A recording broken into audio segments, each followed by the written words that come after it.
Labour Together is bringing Labour into the mire for its failure to follow the rules that they believe in, that they used to be so pious about.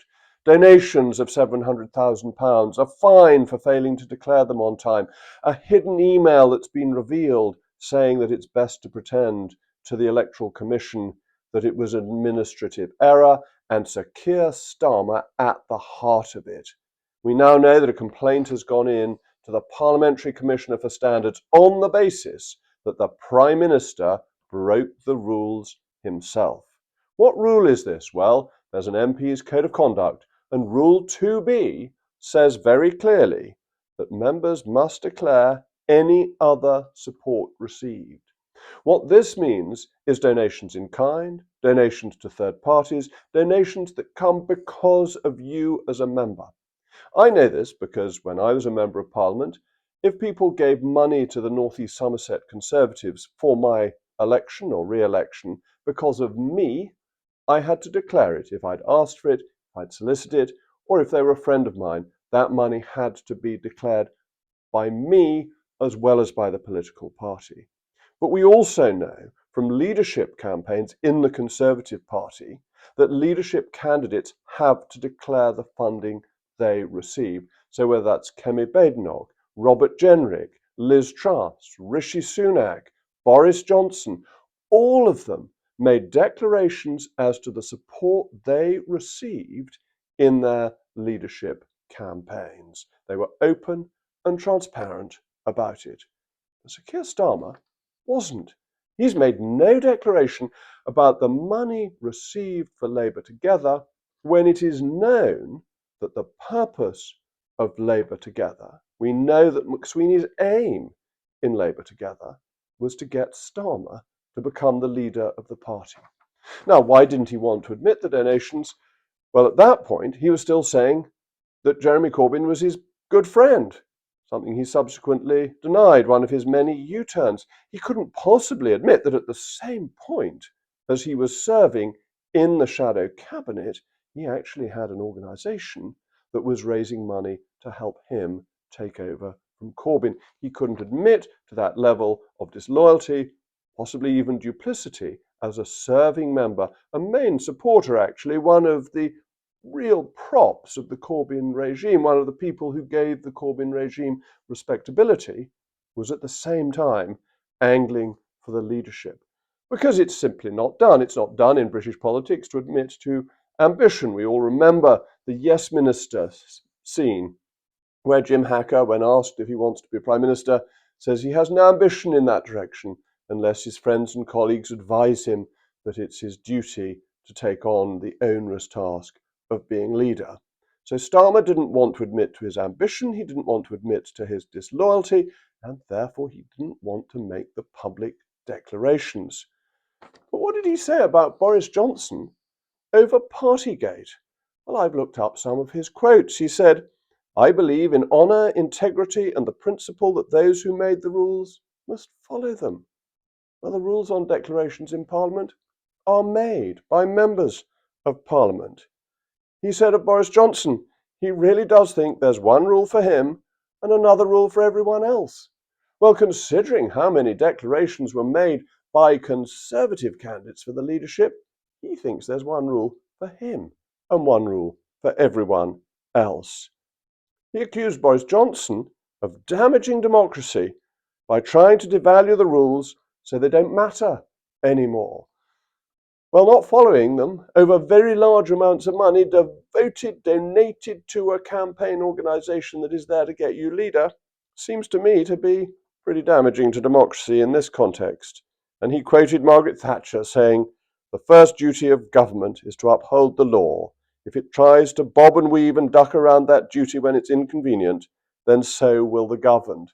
Well, perhaps he can blame it all on Boris Johnson and say he was simply learning from what Boris did over Partygate.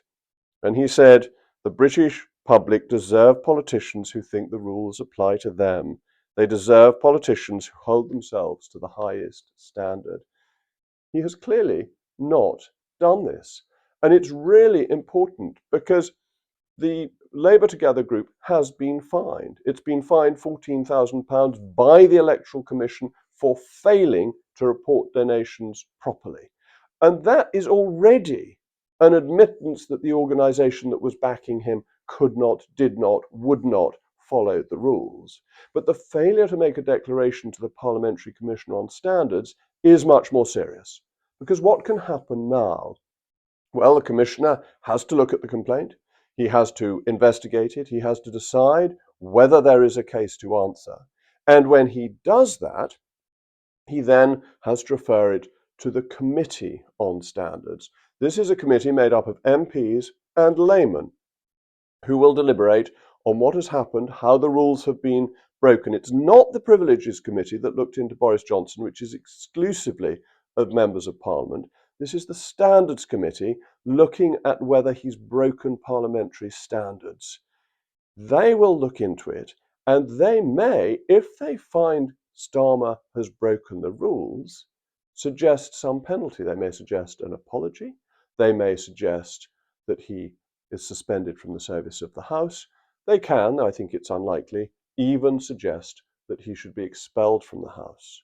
But if he were to be suspended for more than 10 days, then the Recall of MPs Act would come into account and he could potentially be recalled and face a by-election. This is really serious, and the amounts of money involved are so large that it's very hard to say that this is just the sort of thing that can be overlooked with an apology on the floor of the House. It's the sort of thing that cuts at the heart of the standard system.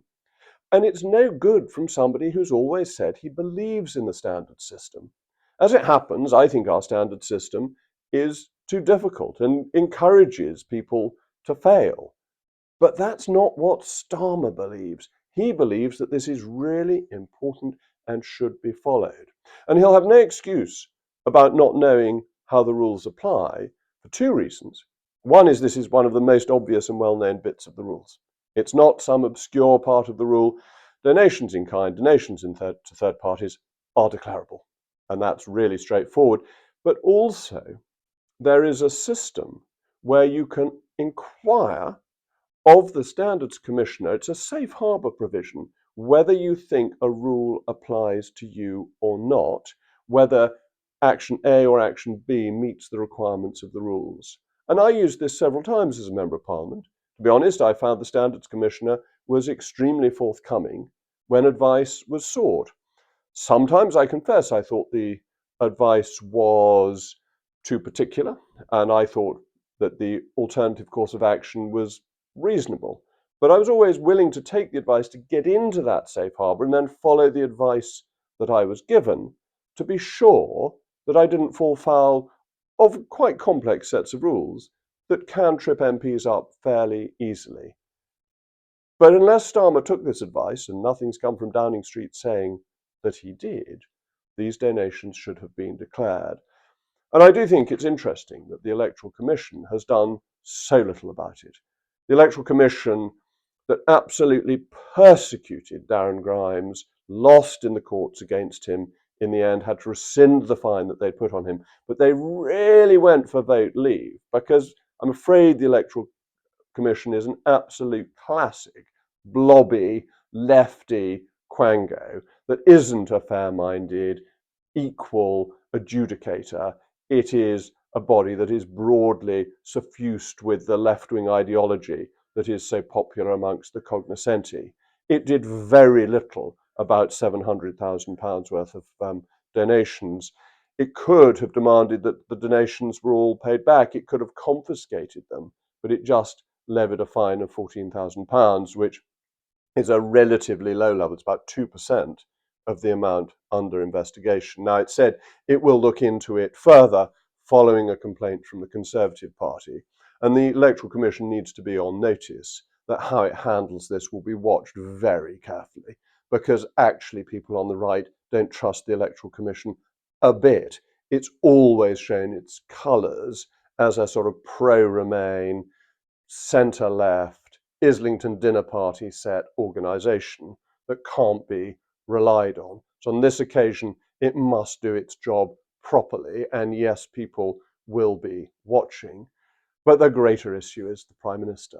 What does he do if the Standards Commissioner finds against him after all these high-minded phrases that he used in the past?